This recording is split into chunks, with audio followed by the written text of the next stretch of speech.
का ए सावित्रीटा करि परियो हां ओ को देखा हां सही ओ चतुर्पार्श्वरे शांत शीतल कांत कोमल सुंदर सभ्य पल्ली मुकुरी चिर वात्सल्यमय सौंदर्यतर रंगशाला प्रकृतिर गंताघर माधवमार आगार और षडयंत्र सुंदर तरीक पर्यटन रस एवं उत्सवर पीठस्थली आज आयोजित तीर्थ मधुमय अंचल उपस्थित ଥିବା ମୋର ଗୁରୁଜୀ ଗୁରୁଜନ ଏବଂ ମୋର ଛୋଟ ବଡ଼ ଭାଇ ଭଉଣୀ ମାନେ ଆଜି ଆମେ ଏଠାରେ କାହିଁକି ଉପସ୍ଥିତ ଅଛନ୍ତି ତାହା ସମସ୍ତଙ୍କୁ ଉଣାଥିବ ଜଣାଥିବ।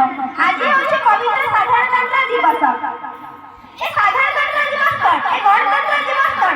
ଗଣତନ୍ତ୍ର ହେଉଛି ଆବ୍ରାହମ ଲିଙ୍କନଙ୍କ ମତରେ ଲୋକମାନଙ୍କ ପାଇଁ ଲୋକମାନଙ୍କ ଦ୍ୱାରା, କିନ୍ତୁ ବର୍ତ୍ତମାନ ଗଣତନ୍ତ୍ରର ଅର୍ଥ କଣ ଆପଣମାନେ ଜାଣିଛନ୍ତି?